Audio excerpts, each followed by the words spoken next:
Hi hello friends, MP cooking ಬಾಕ್ಸ್ಗೆ ಸ್ವಾಗತ. ನಾನಿವತ್ತು ಮೃದುವಾದ ದೋಸೆ ಮತ್ತು ಹೋಟೆಲ್ ಸ್ಟೈಲ್ಗೆ ಚಟ್ನಿ ಮಾಡ್ತಾಯಿದ್ದೀನಿ.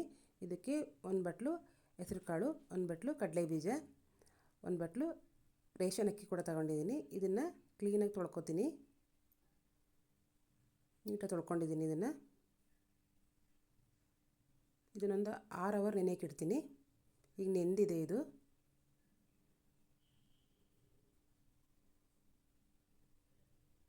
ಇದನ್ನು ರುಬ್ಕೋತಾ ಇದ್ದೀನಿ.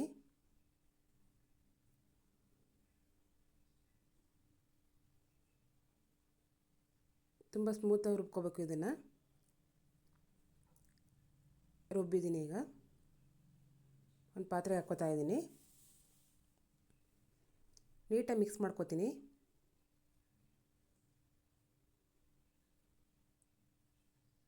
ಇದು ಸ್ವಲ್ಪ ಸಕ್ಕರೆ ಹಾಕ್ಕೋತಾ ಇದ್ದೀನಿ, ಏಕೆಂದರೆ ಸ್ವಲ್ಪ ಕ್ರಿಸ್ಪಿನೆಸ್ ಮತ್ತು ಹುಳಿ ಬರಬಾರ್ದು ಅಂತ.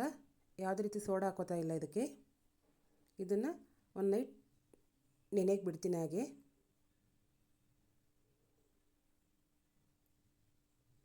ನೋಡಿ, ತುಂಬ ಚೆನ್ನಾಗಿದು ಉಬ್ಬಿ ಬಂದಿದೆ. ಈಗ ಸ್ವಲ್ಪ ಉಪ್ಪು ಇವಾಗ ಹಾಕ್ಕೋತಾ ಇದ್ದೀನಿ.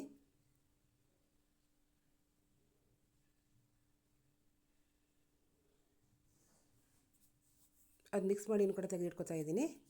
ಇದಕ್ಕೊಂದು ರೀತಿ ಚಟ್ನಿ ಮಾಡ್ಕೊಳ್ಳೋಣ. ಒಂದು ಪಾತ್ರೆಗೆ ಸ್ವಲ್ಪ ಎಣ್ಣೆ,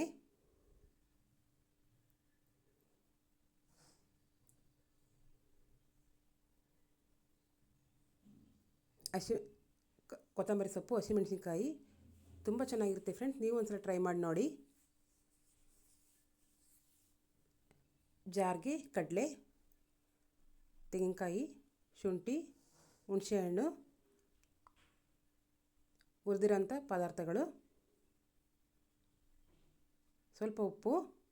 ಇದು ನೀರಿಲ್ಲದೆ ಹಾಗೆ ಸ್ವಲ್ಪ ತರಿತರಿಗೆ ರುಬ್ಕೋತಾ ಇದ್ದೀನಿ. ಇದು ಸ್ವಲ್ಪ ಫ್ರೆಶ್ ಆಗಿರೋ ಕೊತ್ತಂಬರಿ ಸೊಪ್ಪು, ನೀರು ಕೂಡ ಹಾಕಿ ಈಗ ನೀಟಾಗಿ ರುಬ್ಕೋತೀನಿ. ಈಗ ದೋಸೆ ಮಾಡ್ಕೋತಾ ಇದ್ದೀನಿ. ಇದರಲ್ಲಿ 2 ರೀತಿ ದೋಸೆ ಮಾಡ್ತಾಯಿದ್ದೀನಿ. ಒಂದು ಕ್ರಿಸ್ಪಿಯಾದ ದೋಸೆ. ಇದು ಮಕ್ಕಳಿಗೆಲ್ಲ ತುಂಬಾ ಇಷ್ಟ ಆಗುತ್ತೆ ಫ್ರೆಂಡ್ಸ್.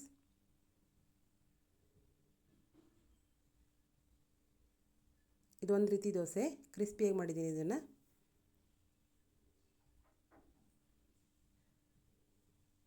ಈ ದೋಸೆನ ಸ್ವಲ್ಪ ಸಾಫ್ಟಾಗಿ ಮಾಡ್ತೀನಿ.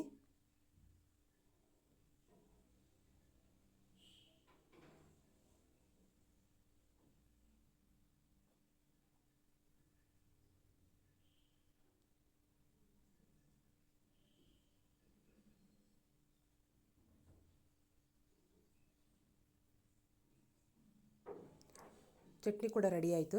ಇದಕ್ಕೊಂದು ಒಗ್ಗರಣೆ ಹಾಕ್ತೀನಿ. ಒಗ್ಗರಣೆ ಕೂಡ ಮಿಕ್ಸ್ ಮಾಡ್ಕೋತಾ ಇದ್ದೀನಿ. ಕರಿಬೇವಿನ ಸೊಪ್ಪು, ಸಾಸಿವೆ ಹಾಕಿ ಒಗ್ಗರಣೆ ಮಾಡ್ಕೊಂಡಿದ್ದೆ.